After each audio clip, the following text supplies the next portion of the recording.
Okay, hello everybody. How are we doing tonight in this heat? Well, yeah, all right, not too bad. It could be worse, right? Welcome to our very first Innovate State Emerging Leaders series of the year. We hold these events in this space about every 2 weeks throughout the school year. So we're very excited to have you here for our first kickoff event tonight. I have a couple reminders. Oh, by the way, I'm Lori Fisher. I'm with the Burgess Institute for Entrepreneurship and Innovation.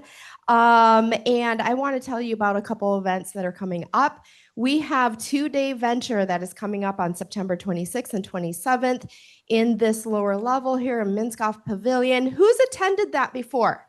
Raise your hand. It's fun, isn't it? All right. If you're in the E&I minor, the 2-day venture is one of the options for your experience, and it is a lot of fun. We have people coming back for this event multiple times because it is so fun. We have real businesses coming out of this event. So the deadline to sign up for the September event is next Wednesday. We will have another one in November, and then our last one is going to be in February. Our next Innovate State speaker is Pallavi on October 16th, and she is an ARI marketing guru. And then Venture Summit. Who's heard of Venture Summit before? Yes? Okay, thank you, people in the back, our staff. Anyway, Summit is a fall event where we invite the public, students, alumni, and we showcase our students at a trade show. We have speakers come in, and we do a ceremony for our scholarship awardees in the evening. Lots of fun. So you are welcome to attend that as well. So I'm excited to introduce you to fabulous people. We have Rami. He is the president of the MBA Entrepreneurship Association, and he's going to be interviewing with Caleb, who came all the way from Detroit today. And he and his wife went to Brody for dinner tonight. So I know that was really exciting times, right? But anyway, I'm going to let you take the interview, and thank you so much, everybody, for being here tonight. Thank you. Again, my name is Rami Darwish. I am a second-year MBA and also the president of the MBA Entrepreneurship Association here at Michigan State. And tonight we're joined by Caleb Conley, Growth Capital Manager at TechTown Detroit and the Program Manager of Venture 313. His work focuses on supporting founders, expanding access to capital, and building the community and culture that drives Detroit's entrepreneurial spirit. It's a pleasure to have you. Thank you. Thank you. Glad to be here. Yeah. Hey, let's just jump right into it. I guess, what first sparked your path into entrepreneurship? Yeah, so I went to Michigan State, graduated 2020. So I actually didn't do the business college. I studied communication because I just wanted to graduate, honestly. And I saw the requirements for Bro, and I was like, ComArts looks a lot easier. So shout out to all the business students in here. But from that, really what sparked my interest, I interned for Dan Gilbert and Rock Ventures throughout my summers. It was a real good opportunity just to see entrepreneurship across Detroit, but also across the country, see like how founders were operating, how they were building. And I knew I didn't need a business degree to be a founder or to even help founders. So for me, it was just like an opportunity to see where I can lean in my specialties. So that was kind of like my jump start. I'm an entrepreneur by way of being a DJ. So I have a DJ business, which I started here at Michigan State because there wasn't no DJs for a lot of the parties. I was part of Kappa Alpha Psi Fraternity Incorporated. It was hard finding DJs, and so I kind of saw it as an opportunity. But now I've DJed for Google, Somerset Mall if you're from Detroit, a bunch of big names. Not super famous, but that's my entrepreneurial journey thus far. Yeah, well, it sounds like a lot of fun, especially being a DJ. You're right. I'm sure it's kind of hard to find around here, at least at the time. Yeah, it might be different now. Campus looks a lot more lit, but yeah. Remind us again, what did you study here at MSU? Yeah, so I studied communication with a focus in business communication. So I knew I still wanted to be business adjacent. Um, yeah, looking back, I probably would have did like econ if I didn't do the business college, but I try not to live with no regrets. So Hey, well, speaking of no regrets, if you're looking back, what are some defining moments, that shaped your career up until now?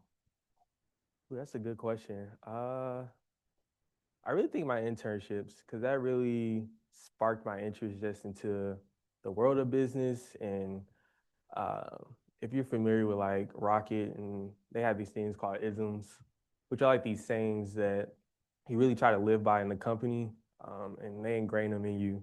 And a lot of those isms just kind of like help define my professionalism.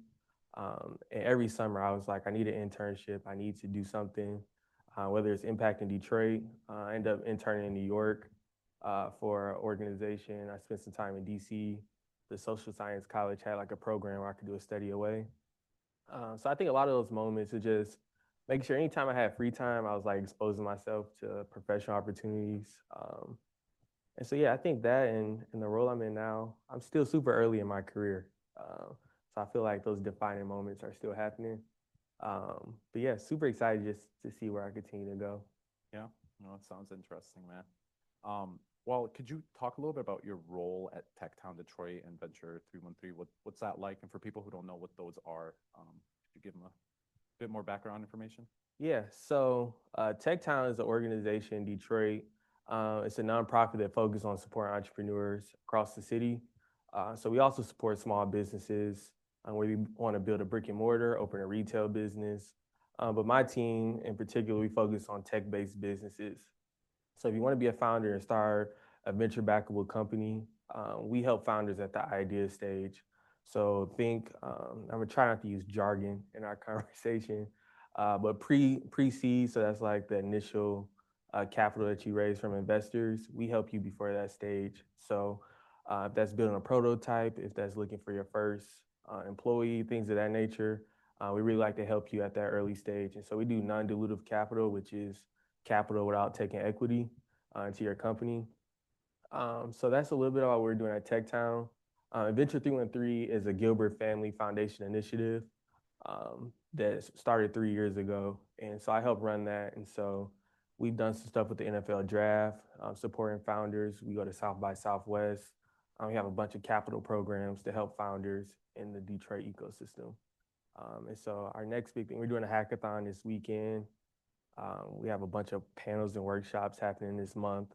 And then we're going to Afro Tech in Houston. So we're always staying busy, but I think the main thing that we try to focus on is how we support founders. That's a little bit about what we do. But before I move on, I just want to read the room. Like, how many people in here want to be a founder? Okay. How many want to be an investor?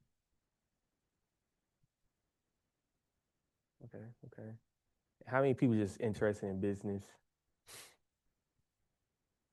How many people just here for like extra credit or the Jimmy John?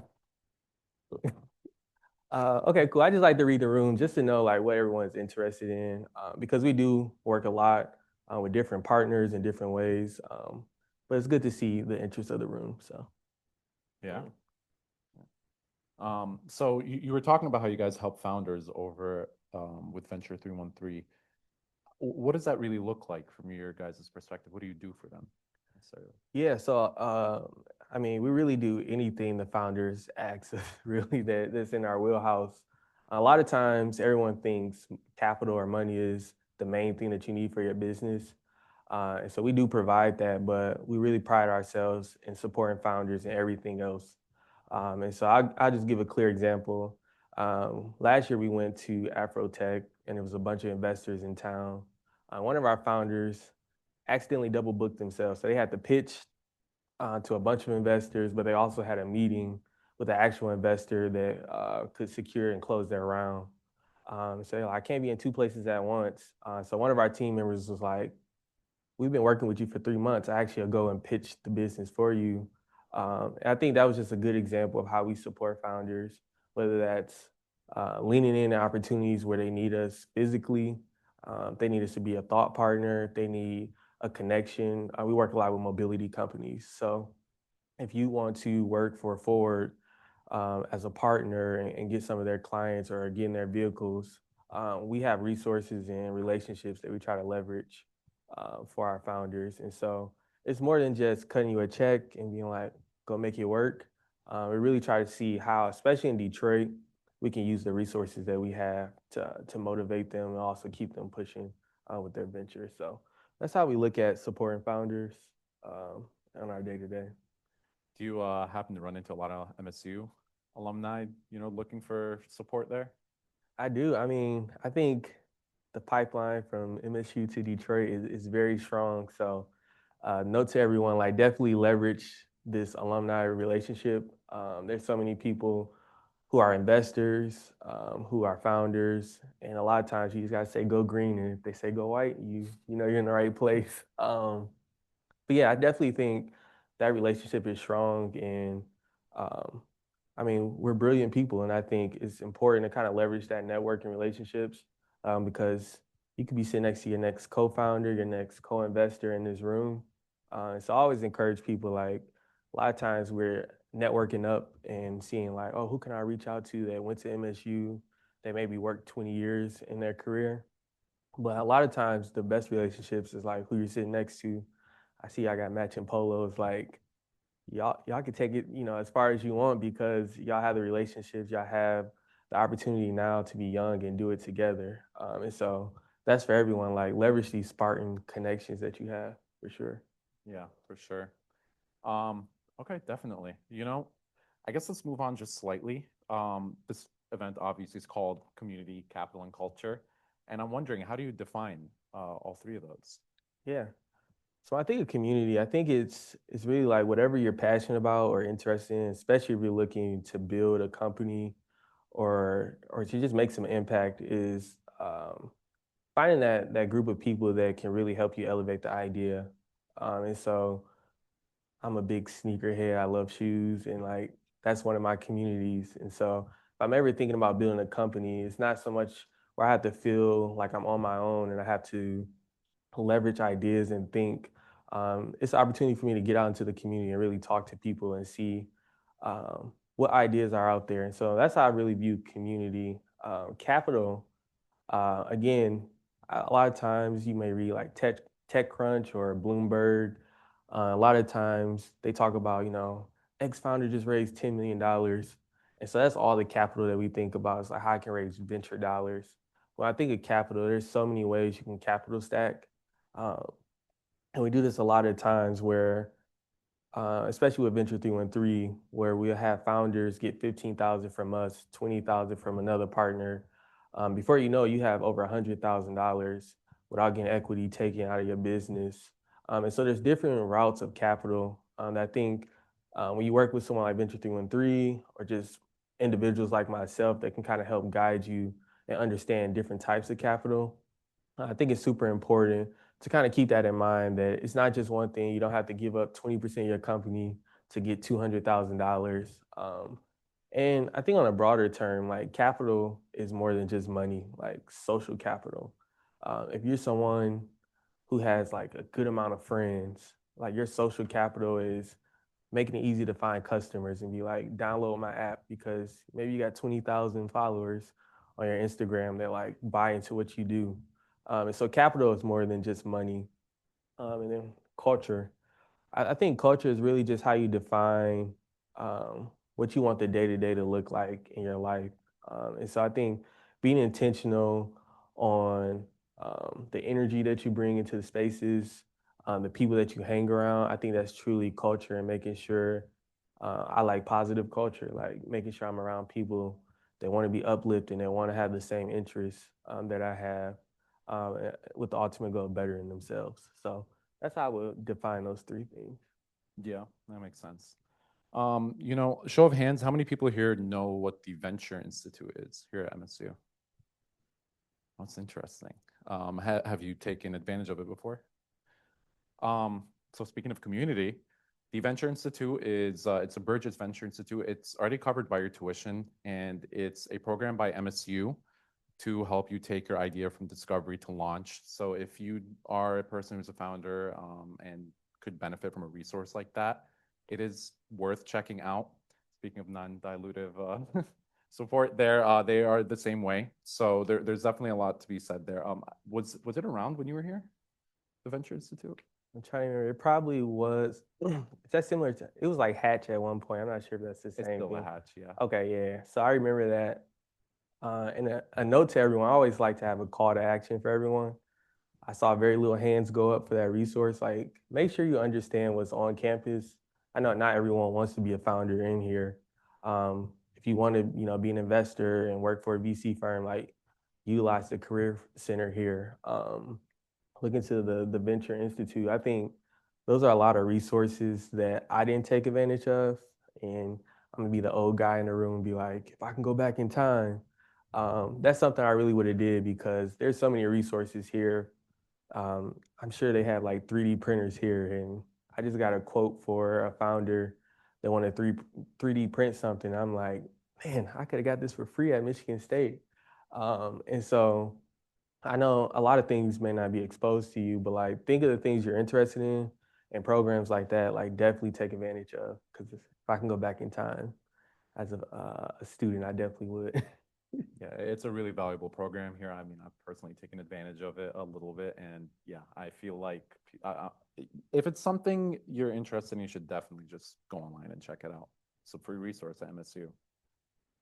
So kind of going back to capital a little bit, what are some creative ways to access funding? What's the first step for students, maybe? First step for students.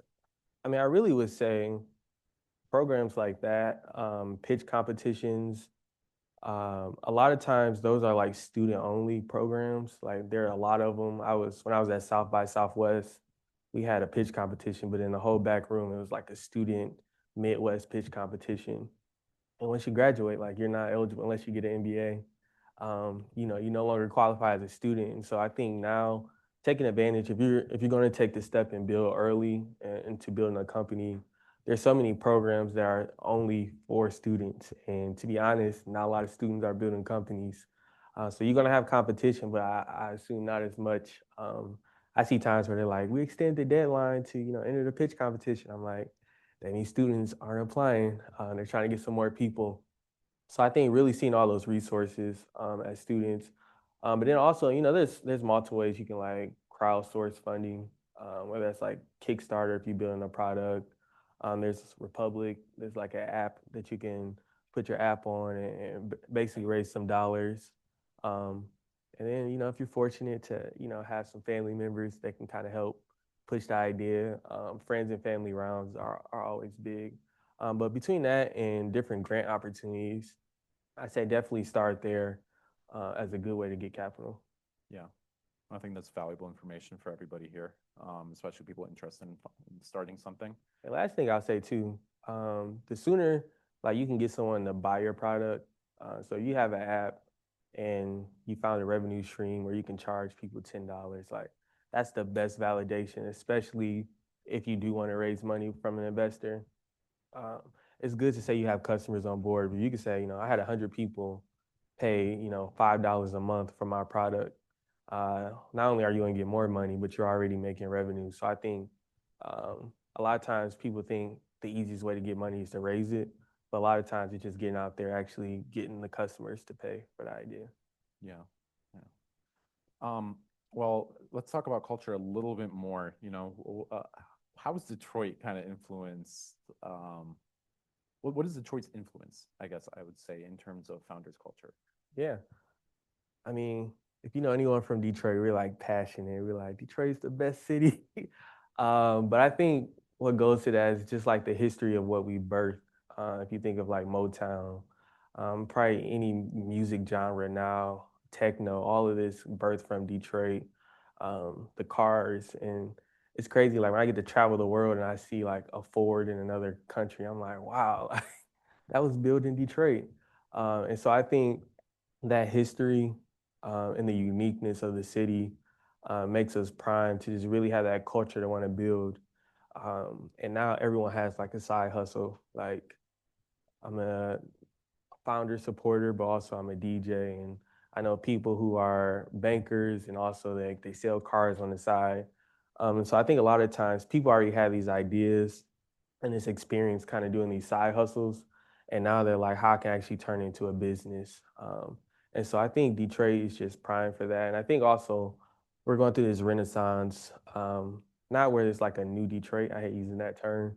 I think Detroit is just evolving. It's opportunity for investors to really lean in Detroit, because a lot of times San Francisco, where most people get their money in Silicon Valley, it's getting overcrowded. It's getting to a point where people are just like, it's not the thing to do. And they're still leading like AI and a lot of industries. But when you think as an investor, now they're going across the country. And when you're looking at someone that's building a mobility company, Detroit is a great place because now you have, our grandparents that built cars, and we've been around cars all our lives. And so like whether it's the plant experience or just the world of being around cars, now investors are like, I need to go to Detroit to see who's building the next car idea, that's going to compete with Tesla and all these big EV companies. And so when I think of that, and I think we're bigger than just mobility. Like there's so many things that Detroit has advantages in, but I think really that history of taking something and really impacting the world. I think we're a great export of like these new talents and industries that kind of birth from Detroit. So Yeah, Detroit's definitely bounced back a bit since, like I've been in Michigan for most of my life, and 10 years ago, Detroit compared to now, Detroit is two completely different things. I want to say, I don't know which one is worse. So, like I came back here, I'm on Grand River, like is that a skyscraper kind of like? But Detroit is going through the same thing. Like there's an Apple store opening downtown this week, and there's so many investors that's coming into Detroit, and they're like, that's the new spot to be. It's Detroit Design Month, and so it's like art festivals happening, and so it's just cool to see what's happening in the culture of Detroit. Yeah, definitely. I want to move on a little bit to your wins and failures, Okay. and what people can learn from that kind of stuff. And maybe we can just start with what's one win that you're really, proud of since leaving MSU. Yeah, I mean, I could talk about right now. Um, we're kind of going through like an impact report for Venture 313. And so we deployed over $5 million to founders. TechTown did about 1.3 of that.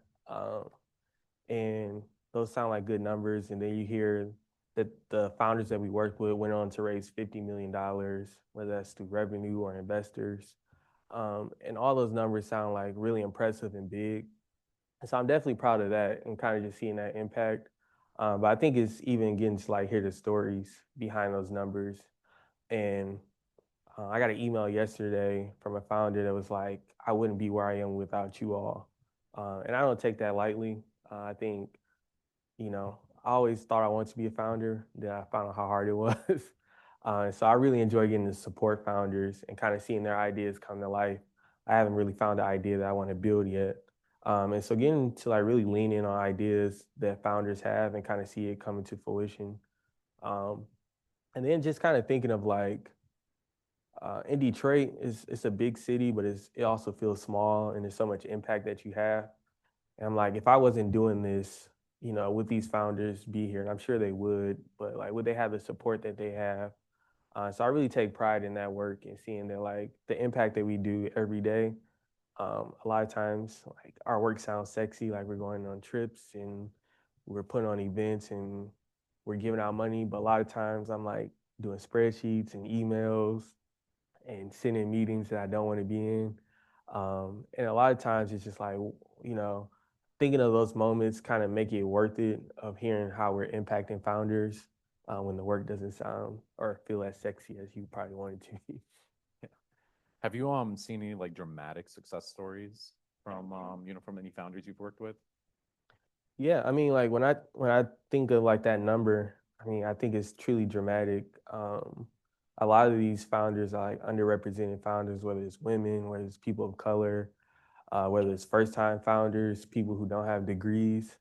And so when I think of that number, I mean, I can call out these companies. One of them, Cirque Nova, which is an AI biotech company, which is started by a Black woman, and like she went on to raise, don't quote me on it, she might have raised 7 million by now, between 5 and 7 million. And like seeing those numbers, seeing that it's not just like a coincidence where like, oh, this happened one time. But we see that like over and over again, the work and the support that's being provided in Detroit is happening over and over. I think you just see those huge successes and like, I'm proud of the work that's happening. So. Yeah. Well, on the flip side of that, have you experienced or seen any failures that really like taught you something? Yeah, I mean, from the founder side, I see a lot of failures. 99% of the companies won't make it, even the ones that were like, yes, they're winning. 5 years from now, they might not win. And so I think when I think of failure, um, and like I said, we see on the day to day, but it's really kind of seeing how we can identify that and know when to pivot. And so, like I said, encouragement to everyone here, like if you're failing, one, like understand why you're failing. Like the market is telling you that it's a no, that you shouldn't be doing it. Now is the time to pivot. And so I think we're really trying to see that in the ecosystem of where we really lean in and help people not be stuck on an idea where they're like 5 years from now still building the same thing. And it's like, you've been failing for 5 years, it's time to do something different. But even from my side, I'm really trying to think because I've had a lot of failures. But yeah, I think even when I think about the work that I do, a lot of times like I can drop the ball on responding to emails, um, or like making sure a founder get their money on time. And they may sound like a small failure, where it's like, oh, you just missed the email. But like these founders, this is their life. And like if they don't get their money, sometimes they don't eat, sometimes the product doesn't get built. And so I really this year been making a conscious effort of like really making sure I prioritize the founders that we work with because it may seem small to me, like, oh, I can get to this email tomorrow. Like I'm about to go to the movies, watch a new movie. The work will still be there. And it's good about finding a balance, but I think a failure that I've noticed like in my career so far is just not always being able to show up and prioritize every founder just because of capacity. So Yeah. I would say that's one. Yeah. Well, if you're for these founders who are on the receiving side of that, what should they keep in mind when they experience a setback? That's a good question. I mean, it sounds easy because I'm not the founder, but I always just tell people like keep trying, and utilize the resources around you. A lot of times when you're having failures, I think founders tend to like close off, and not even just founders, like everyone does that. Like when I was failing at Michigan State, I was like, oh, I'm not gonna tell anybody. But there's so many resources that can kind of get you out of that hole. And I think the more you can become comfortable with being like, I'm failing, it's not working. Like, can you help me? Not to a point to where you're not doing it, but when you try what you can try and you're talking to the people, I think that's always a benefit to make sure that you're just getting the support you need when you're failing. Yeah. I guess it's good to keep in mind not to get too discouraged, because yeah, everyone's going to experience failure in some capacity. And you'll be surprised of like who's failing and who's succeeding. You'll see someone like we see all the times in the Forbes 30 under 30, and they're like, oh, they got the big accomplishment. And 6 months later, they're going to jail for like fraud and buying data that they shouldn't have bought. And so I think, not judging a book by its cover or thinking that like it's something wrong with you. This is just an industry where you're going to fail and everyone fails. And so kind of keeping that in mind and like, it's not really on you. Yeah. Okay.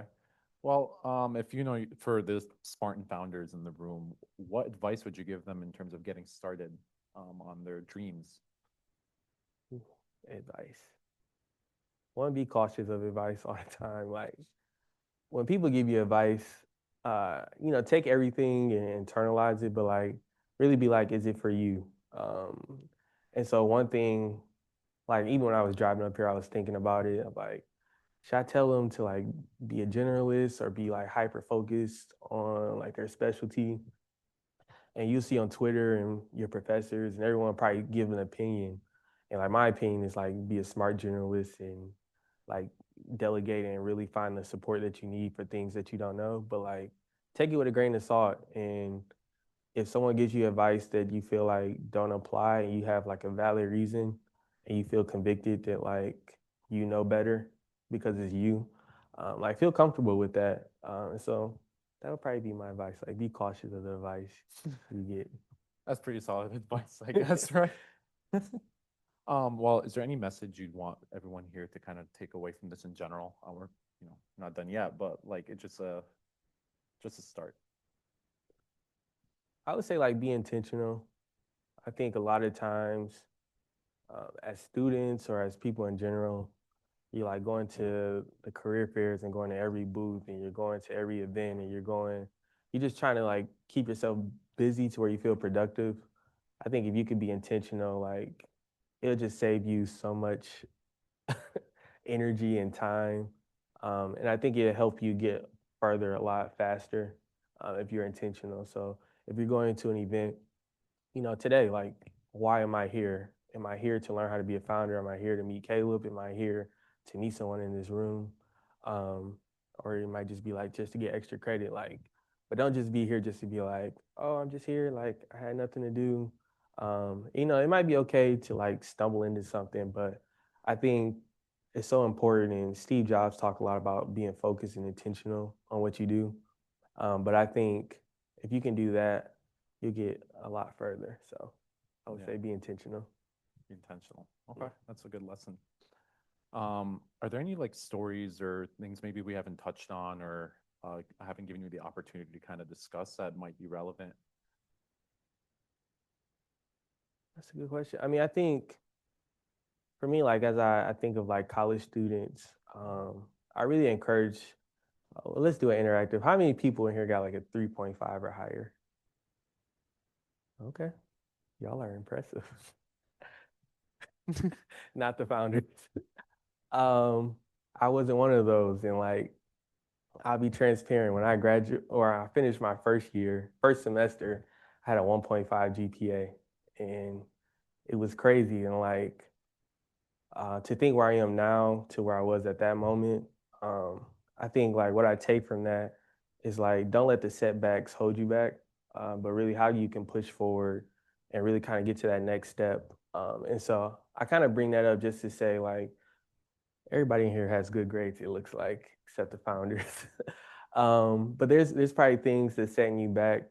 And I really encourage students to like not allow that to discourage you or hold you back from reaching your full potential. And there's so many things like internships I couldn't get because I didn't have the grades. There's so many opportunities that I felt like I had to kind of let go because I need to focus on getting my grades back up. And so I think like as a student, really kind of take that in mind. Um, find what you like really interested in, what you really have a drive for. Not so much like people talk about passion and like what is your passion? Like my passion is shoes and golf, and that's not what I do for work. And so it's not always about like finding your passion in terms of like interest. Like that could be your hobby, but really find like what you're good at and what you're interested in, and just really lock in and double down on that. Yeah, I can personally definitely relate to the, undergrad struggles. I didn't have the greatest GPA either. And it was kind of when I discovered what I like to do, or at least what I think I want to do, that things changed. And, I ended up coming here to MSU and loving it. I'm happy I'm here. Well, yeah, these are actually really interesting. So I guess I'm trying to see now, what would you do if you were now in like a student back at MSU? What step would you just take next if you're interested in being a founder? If you're interested in being a founder, I really would say like look around the room and see who you can build with and start now. Like now I'm married and I have a house, and so like I have all these responsibilities. So now like if I want to be a founder, I really gotta like take into consideration, do I really want to take that jump and like take that sacrifice that comes with it? But then also a lot of times when you're an adult, it's kind of hard to like find that co-founder that you want to build with. And a lot of times we tell people like, don't build a company on your own. It's just super hard, and you can't be a jack of all trades and be really good at it. But like now, I feel like it's easy in college to know who's a developer, and you can go to the engineering college, you can go to the clubs and kind of meet those people. So I think like if you can kind of find that tribe now that you want to build with, I say just start now, start early, and really also I feel like it's really easy to start something like a movement on campus. Like even from like I have frat brothers that started like clothing lines, and now they're like all over the country selling it and having celebrities wear it. But to think like the cult following that they had started on campus, and it was easy to get people to buy in because you're like you're kind of in this isolated city and world where it's just like, we're just doing this all together. And so I think taking advantage of that, and even if you're building something that's like an app or some type of software, like get people to download it now, get people to give you feedback. It's probably a lot easier to go on campus and just like stand on the corner and ask people stuff than to like go to Detroit and do it. People will be like, I got work, just fly past you. But now student orgs have tables everywhere. So it's kind of like it's normalized to have those conversations on campus. So yeah, I'd say start as soon as you can and utilize that tribe. Yeah, tying that back to the Hatch and Burgess, there are actually a lot of success stories from MSU. I know Chateau Coffee, if you've tried it, it's a new cafe around here. It was founded by an MSU student during his time at MSU. Mott, which I believe is an AI, and they've raised Yeah, like they're one of our millions. companies, Mott. Yeah. Yeah, they've raised a lot, right? Like several $1 million.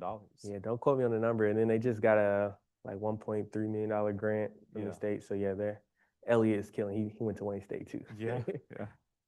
No, it's really interesting. Like, I know for me, like I'm the president of the Entrepreneurship Association, right? But like I didn't come here thinking I was gonna be a founder or do anything entrepreneurial at all, right? Came here to do supply chain, you know.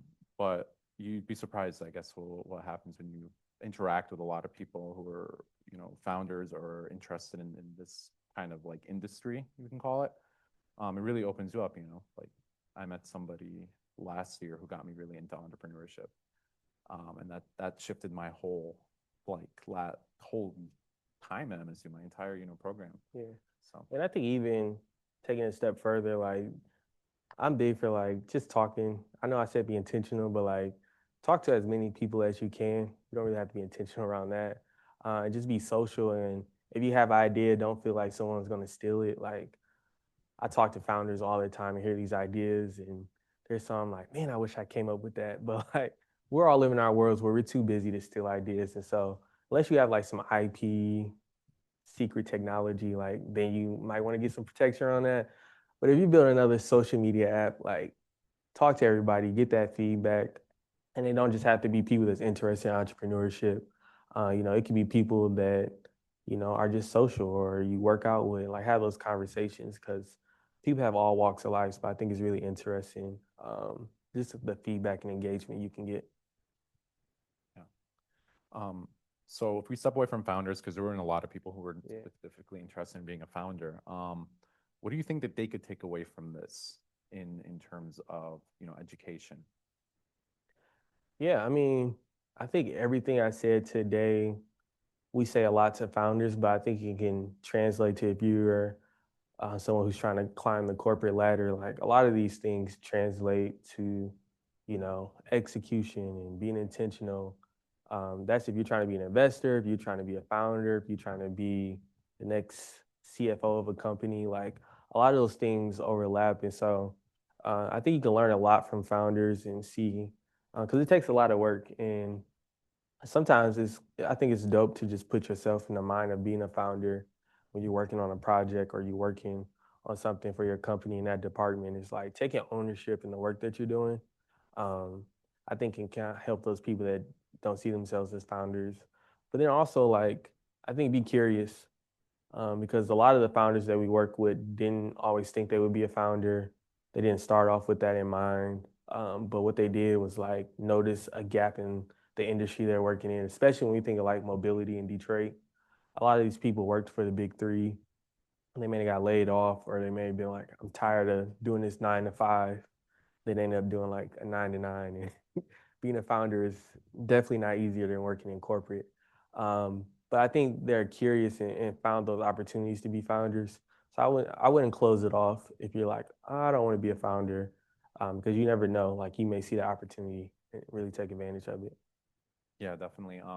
I tell people a lot, as the president of the Entrepreneurship Association, that like entrepreneurship isn't just being a founder, right? It's a set of skills that will help you in your career no matter what you do, and even in your personal life to some degree.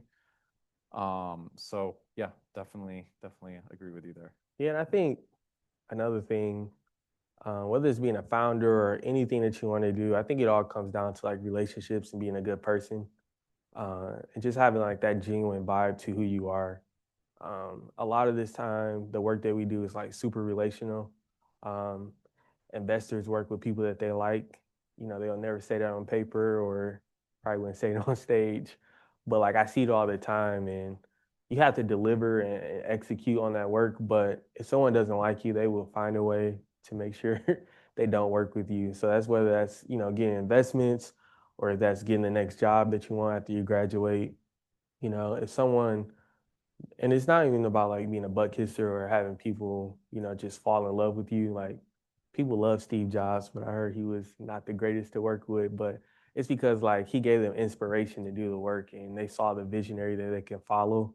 And so I think like finding ways that people, you know, want to be around you, want to do work with you, and you know, you make it easy for them to want to be around you. I think it's a good thing. Yeah, definitely. I've definitely seen, or I know, I guess some entrepreneurs who have had a really hard time succeeding because they're hard to work with in any way, you know. And I guess you can't really avoid that in all situations. Or you're always going to end up working with somebody you don't Yeah, necessarily like, you know. Yeah, but if you're a good person and they don't like you, then that's on them. It's not something you need to change. But yeah. yeah, it makes a lot of sense. Well, let's see how we're doing on time. Yeah, let's open up the floor to Q&A then.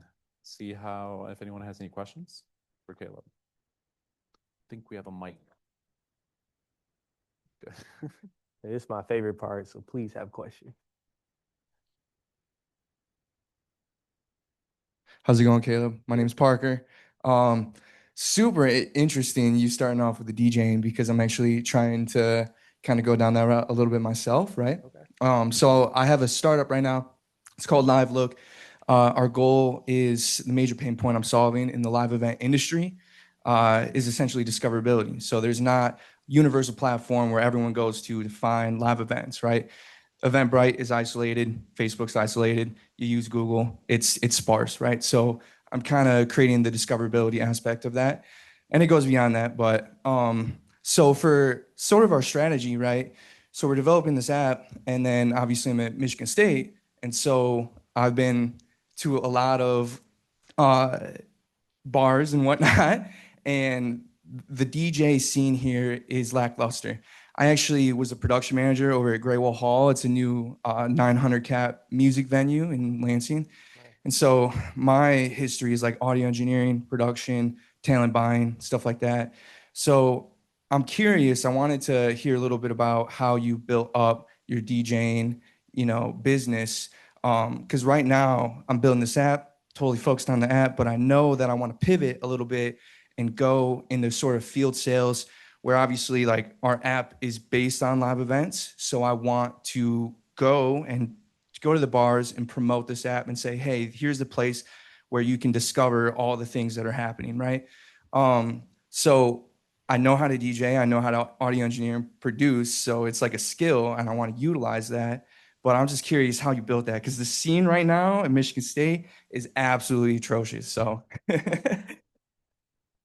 Like that's discouraging. I'm coming back from homecoming. right. Hoping to be some good parties. I think whether it's the app you're building or if you want to be a DJ, I think the common thread is like really finding and really whatever you want to build as a founder is finding the pain point of the customer. And so, you know, for your app, like if you want to get in, people are like, no, like the app don't make sense. I don't want to put events on it or whatever. You know, find out what is their problem. It's like, oh, you know, you're not making money on the weekdays and like you really want to make money. Like, let me put your app and prove that I can get, you know, 100 people in here. They would definitely say yes. For sure. I even kind of took that approach as a DJ. Like, I found my lane. I do a lot of corporate events and I do a lot of like, call them like elevated parties where I'm not like in a sweaty nightclub, but like you want to have a brunch or you want to have a nice happy hour.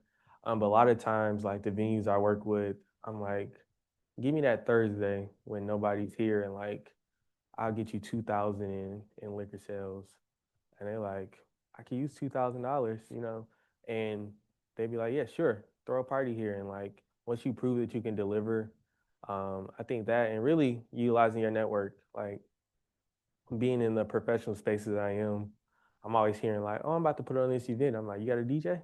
You know, that's the first question I ask. Right. So really just kind of putting yourself out there. I say those two. For sure. Yeah, the one thing that I've been struggling with because I'm so focused on this app is like I'm trying to simultaneously build almost like that DJ scene. And like I just don't have the time, but I also don't know many people here, right? And so I'm kind of struggling to get that first initial like entryway in because I have the technical skill. Like I can murk anyone when it comes to being on the board, right? But you know, how do I make that first impression and convince that business, you know, get in front of the other thing in Michigan State that I've been noticing is everyone who runs the bars are students. So it's really difficult to, you know, kind of find that the real managers and to get in front of the right person. So what would you say, what's some strategies that I could use to kind of get in front of the right people in order to make that business pitch? Yeah, that's interesting. I didn't know students kind of Yeah, run you go into things. Harper's and it's just like, hey, I want to talk to your manager. And it's like a 19-year-old guy. Yeah, I am the manager. And then you go up, you know, the next day, hey, I want to talk to your manager. It's another guy. They don't even know who their manager is. It's crazy. But Yeah, I'm like, I always pictured this like some 50-year-old dude. right, Like, right. I've been owning Harper's for. I would say like my advice to that and whatever you do, if you can find like someone who is that super connector, um, and it may be like a party promoter for your case. It may be someone who's like aspiring to own a nightclub that knows everybody on Grand River. Right, right. I think if you could build that relationship, don't be super transactional. Like, oh, Okay. let's be friends. So like I can get you like get me in every nightclub, but like identify those people that are like super connected. Mm-hmm. Because they'll if you can get them to like you, like they'll open doors for you. They're always in the end and like know what's going on. I think also kind of when we talk about culture and community, like integrating yourself in that community to where it's like you know that new manager is trying to figure out you know who's the best DJ that I should book. If everyone in the club is like, oh, you know, Caleb is the best DJ, you need to book him. Right. Like you don't have to sell yourself. You don't have to convince them because people are advocating for you already. So For sure. Cool. Appreciate yeah, you. yeah. Anyone else? We got one in the front. Go. Hey, my name Damien. I had two questions actually. The first one was, what's a common challenge you see founders face in the early stages? And my second question was, I forgot, but we'll get that one Let's first. start with that one. What you think? I think our early challenge is just like learning to delegate. I think as a founder, you're like, I got to do all on my own. You're trying to be impressive. I think a lot of times it's like, again, we can't do everything on our own. And so the challenge is like how you can find the right people to do the work that you need to get done. It'll make your job a lot easier and it'll move you along a lot faster.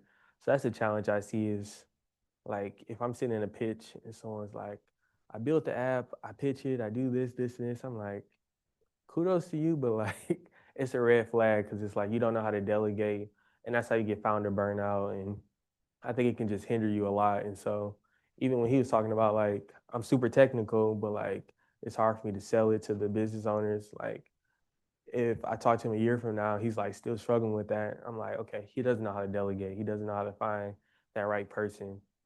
And that's something like in the work we do, we try to lean in and support as a challenge. Thank you. My second question was, how do you recommend that founders prepare for conversations with investors? Great question. I mean, I think one is like really know your stuff. That's one. Two, like I can probably go down a list. Two, use the word jargon a lot. Like don't over try to sell that like you're the expert. Like me, I don't know everyone's majoring here. Like I know nothing about science. I go to the doctor, I'm like, what does that actually mean? Like I didn't know I had that in my body. And so I talk to people that's like building a life science company and the words they're using, the way they're explaining, it's just like, it's going over my head. It's just going over my head. And I'm like, you probably need to learn a way to like make this to the lamest person to understand what you're building.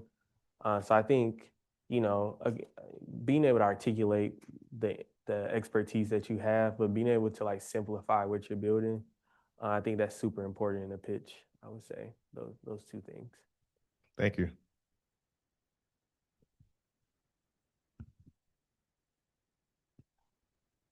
Anyone else? Keep the questions.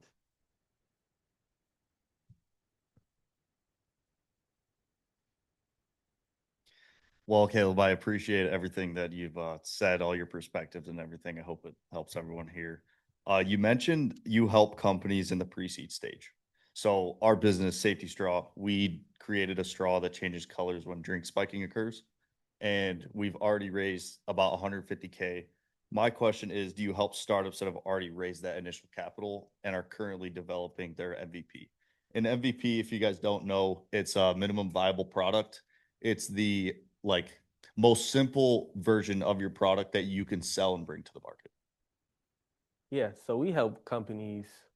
Like I said, we have founders that raise millions of dollars that we support and help. We do have $1 million threshold just from like grant purposes. That like once you raise the million, we can't give you capital because you probably don't need the little checks we provide. But yeah, someone in that stage, like I think it's actually a sweet spot that we like love to help because now for you, it's like you have that initial idea, you have a prototype, you have a little capital to work with, you probably have some customers, and now it may be like, how do I get in the stores or how do I get this in another state? And so I think, or even when he just asks like, how do I work on my pitch? Like we have workshops and opportunities where you just sit in on and really kind of get that expertise insight. And so, yeah, we definitely can help in that stage. But I like what you're building. I found it interesting. It's a good opportunity to ask anything to Caleb at this point. And it doesn't have to just be founder related. Like we talk about post grad, anything. I guess I've got a question then. If we're gonna hold on the hands.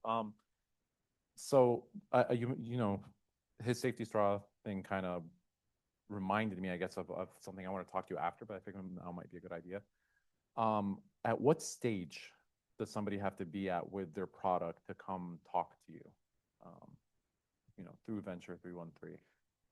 Yeah. So for us, I mean, literally any stage, I think that's the beauty of Venture 313 is that we support you.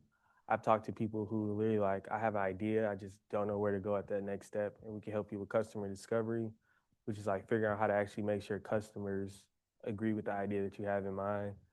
We can help you if you want to build a product. We can help you if you have a product, but you need to enhance it and do some feature integrations or things of that nature. If you need pilot introductions, like all those type of things, we kind of help along the way. And so TechTown is just one of the 3 partners.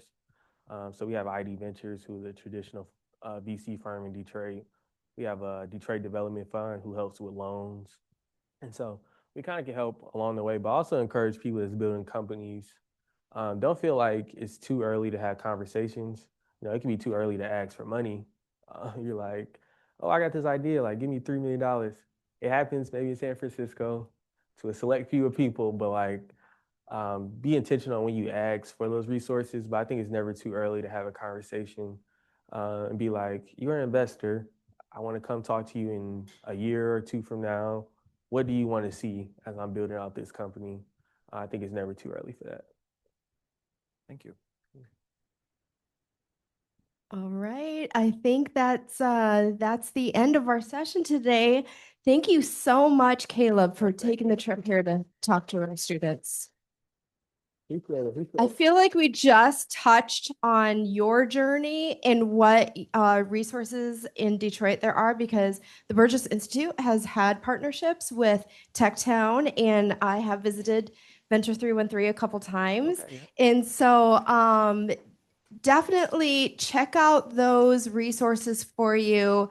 There, some of the things are similar to the Burgess Institute, but different perspectives and a broader network reaching out to the Detroit area. Do you have a couple minutes to stay back and talk to some students if they want to come up? Yeah, I'll stick around. And also, I forgot to mention, I'm also an EIR for Michigan State's Startup Student Founders.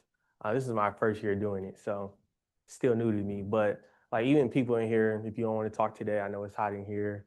I'm on LinkedIn, Instagram, however you want to connect. But also I am an EIR to support a lot of student founders here. So definitely don't hesitate to connect and reach out. We're excited to have you on board with the EIR team. Those are entrepreneur in residence mentors that are here to volunteer their time to work with our students one-on-one on a regular basis. Thank you so much. Come on up if you have any questions. Make sure you grab some food. There's plenty left. Have a good rest of your evening and go green.